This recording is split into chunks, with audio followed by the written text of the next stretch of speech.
They saying the Akademiks era is over. For real?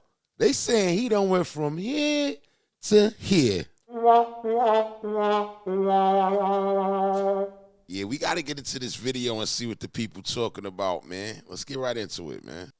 All right, Lawbreeze and Gentlegrams, in today's episode of Akadiddy in Drizzyland, we gotta talk about the lawbracity of the long-raging, lard-infused, lawbry-loving Looney Tune, the Big Mac Akademiks, saying that the King Kung Fu Kenny killed hip-hop. Also clicking up with the Triple K, catastrophic, mustache man munching, maniac, Mr. Kanye West. A lot of hilarious Henny hijinks from the humongous hippopotamus of hip-hop, which I think poses a big problem within the future of Big Mac Akademiks' career. Let's get into why both Akademiks and Kanye are jealous of Kendrick, everything that went down with this Akademiks and Kanye interview, and what this means for all the Big Macs and Henny bottles that Big Mac Akademiks is about to choose. The power comes from Big Mac Akademiks reporting on 6ix9ine beefing every rapper in the industry. I guarantee he made 10 times more money and got 10 times more followers reporting on 6ix9ine's antics than he did about the Kendrick and Drake beef when he was literally mentioned in both diss tracks from Drake and Kendrick. And I mean, when was the last time Kanye actually did a sit-down interview with a hip-hop adjacent media personality that was solely focused on the music? The last time I could remember, besides the one Big Boy interview from last year, was 10 years ago on The Breakfast Club. Akademiks had the power to change that, but it's he more decided influential to let though. Kanye go on these Influential. salacious rants, taunt that mustache man chain right in front of his face, say that he's a god compared to the balding, bearded, belligerent BBL buffoon boyfriend of Big Mac Akademiks, and there was very little rebuttal on Big Mac Akademiks' end. Because he knows letting Kanye go on these long-winded delusional rants, that's what's going to drive in the headlines. Not talking about Bully or Donda 3 or Volt. Kanye's the only rap billionaire. People want to hear what he has to say. I mean, I think that's more important than the music. I think that he surpassed music when he became a billionaire. 3 or whatever album he's working on. No, it's not about hip-hop. It's about the drama that surrounds it. And that's why you see when he links up with hip-hop's S-Offender Avengers, is what I call them. They call themselves the biggest independent hip-hop media outlets in the world right now. The whole podcast they did, Adam 22, Traplo Ross, Vlad TV, Whack 100. I mean, they sat there all together for 4 hours and maybe spoke on music for about 20 minutes. And I mean, if you look at the people in that room, are these really the faces that represent independent hip-hop media, that represent the cultural conversation that's going on right now? You have Adam 22, who lets his wife sleep with other men on camera. They have a whole reality show about her, picking out a new man to sleep with, and he's the one who judges the men. You have Traplo Ross, who, I mean, look, as a YouTube content creator, like, I give him full respect in terms of being able to conjure up the research, the editing, the whole process of actually creating,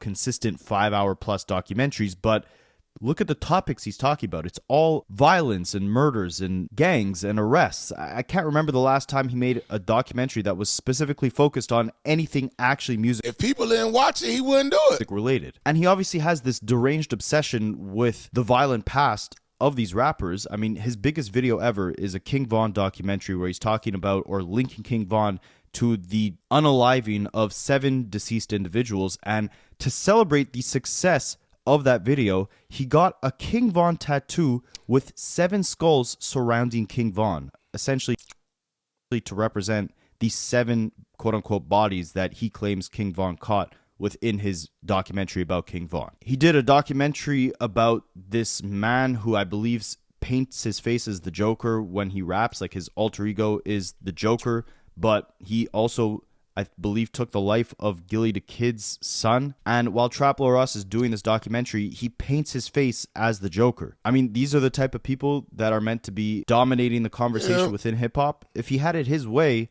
everyone would just be unaliving each other because that would get him more clicks. And that's why I say when Akademiks talks about, these street rappers feeling threatened that Kendrick is killing hip-hop, it stretches far beyond just music. It stretches into media as well, because all of these guys would not have a career today if the conversation was solely focused on music like Kendrick Lamar probably wants it to be. Kendrick Lamar doesn't do interviews. He doesn't talk on social media. He doesn't give you a reason to talk about him unless it's for his music. All of his tweets are just links to his songs, his albums, or his performance announcements. If he's the one running the game, a guy like Akademiks does not have much to talk about because, again, he's not sitting there carefully breaking down bars or breaking down themes within albums. That's a direct threat to the type of media that he's spearheading. If the conversation is shifted from violence, certain parts of the culture appreciate that, but the real hip hop heads just appreciate you being a part of the culture. Back onto music, Akademiks' voice is a lot less important. Same thing with Traplo Ross, Vlad, all these guys, Whack 100. I mean, I don't know much about him, but I saw that leaked video of him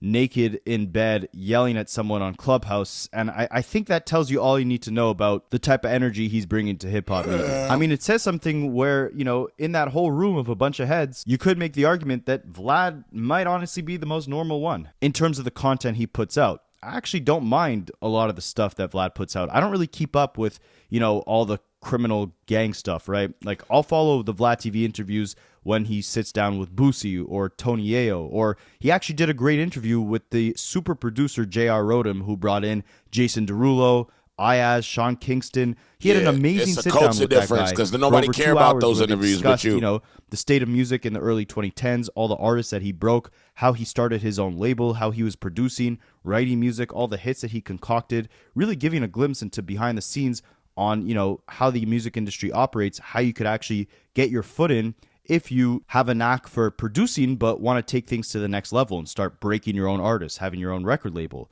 But of course, an interview like that doesn't get nearly as many views as an interview where Vlad is acting like the feds, because again, it's the drama that sells. Like Kanye said, like, that tweet is his strongest tweet because it's his most controversial tweet. It's his most disgusting tweet. The most disgusting, salacious stuff is the stuff that's going to propel these guys to the forefront of the trending tab on Twitter, the top of the tabloids. Like, that's where the views have been for a long time. But with this battle, we saw something very different. We saw the conversation finally shift back onto music. We saw people breaking down these bars meticulously. I mean, I only got my foot in onto YouTube by discussing this whole beef before it even kicked off, right when Kendrick released Like That. The topic that gave me the ability to be able to sit here and talk hip-hop every day was actual music, which shows you that there is most definitely a shift in the interest of hip-hop fans that's deviating away from what Akademiks was at the forefront of, the violence, the RICO cases, the BS, and back onto it's the a part of the culture, and I mean, though. I could talk about, you know, what these S-Offender Avengers talked about in their sit-down.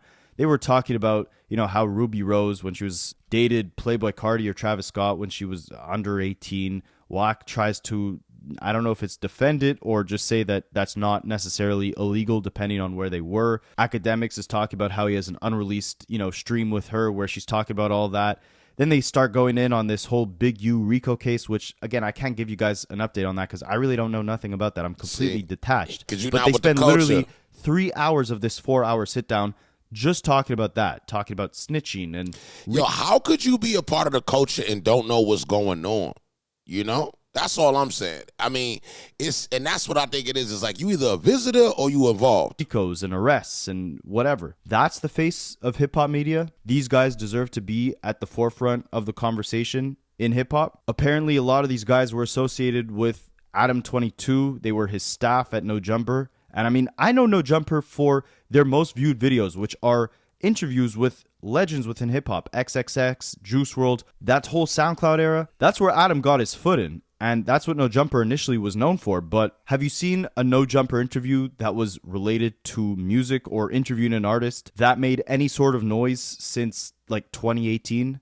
Like before 2018, No Jumper was the platform to go on if you were an underground up-and-coming artist trying to make a name for yourself. Debatable. They broke tons of these SoundCloud artists. They were the face of the SoundCloud era, them and Akademiks. Now they have 4-hour sit-downs talking about RICO cases and snitching. But meanwhile, this massive shift is most definitely happening because look at the emergence of new media that we're seeing within hip-hop, right? Okay. You have guys like Plackboy Max or DDG who are most definitely the farthest thing from journalists, and I don't really keep up with them, but they host like full 4-hour streams where they invite artists on. They've been popping for a minute. You probably just got put onto them new because you really don't know nothing about the culture like you just said. Onto their platform, and they cook up music live on stream. Or they do these song battles where they get a bunch of different streamers on stream and they rate different artists' music. And slowly because of that, both of them are becoming two of the most subscribed to Twitch streamers in the industry right now. I don't really keep up with them again, but that's a great visual to see where the future of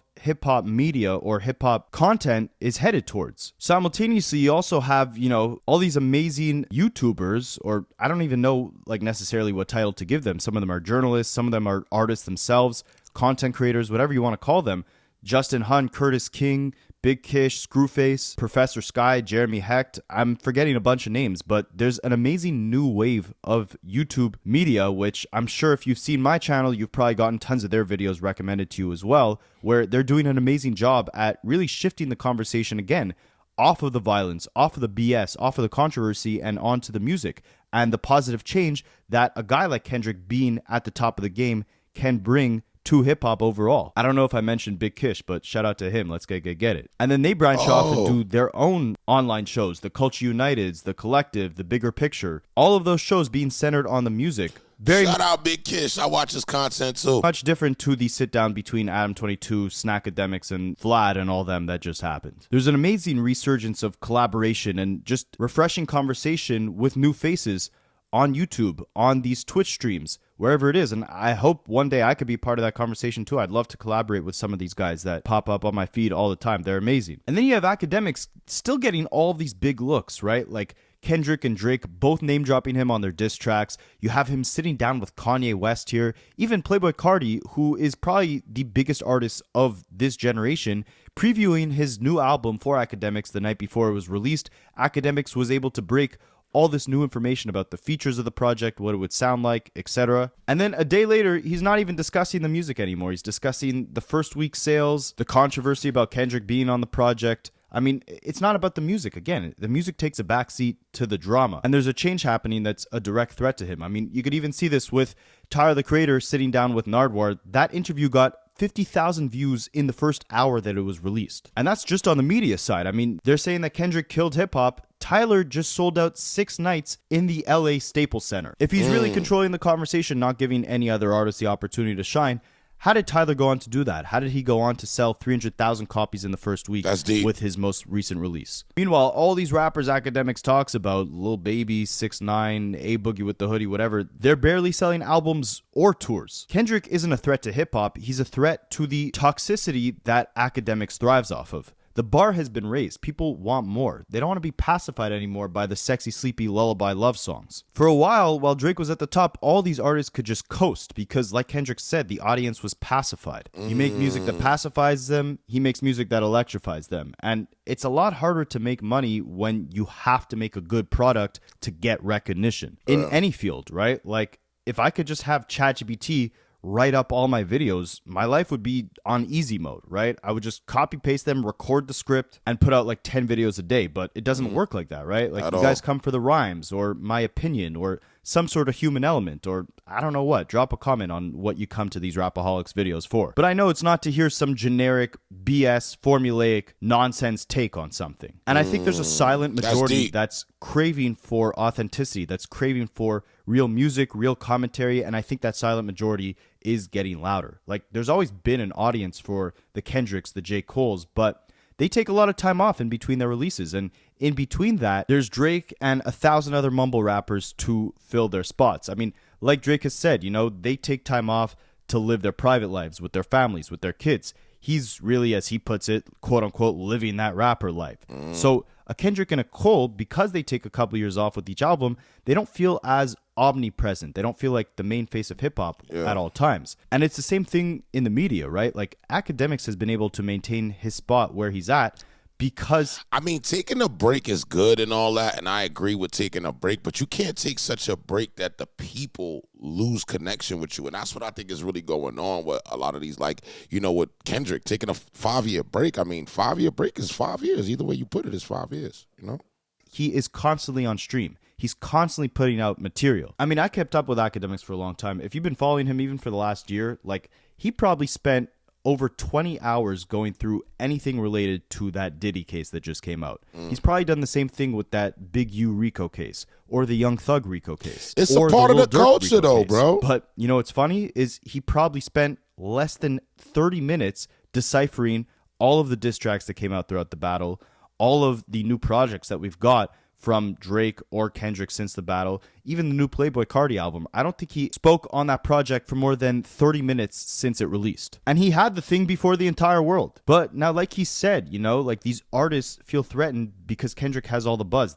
They feel threatened to drop their albums because Kendrick has all the attention. Yeah. And there's a reason for that, right? Like, it's way easier to report on, you know, the 6ix9ine drama or album sales and all the flops and the RICO cases and the Instagram beefs. That's what sells, and that's what's easiest to report on. That's why he could spend 20 hours going through these Diddy cases. That's why Everyday Struggle was great, because Joe Budden balanced it out. And that's why he's probably the biggest hip-hop podcast right now, because he ties in all the drama with all... Well, I disagree. I feel like Joe Budden was, and I just think that there's a new wave of people that are doing content now. And I think that when you have a new wave, it's a new voice. It's a new sound. Even your channel. I just got tacked into this guy's channel right here. Shout out to him. And to me, this is a new wave, but I don't think that it discredits hip-hop. It's just a new wave. I think it's all about perception, and I think that's the key to, you know, how you look at Akademiks. Me, I look at Akademiks as progression. He's went up. He hasn't went down. Even when y'all tried to cancel him, he came back. And I think that shows a sense of power. Also, getting views are not easy. You know what I mean? So shout out to Ak for creating his own lane. And shout out to the other people that he mentioned on this video, creating their own lane.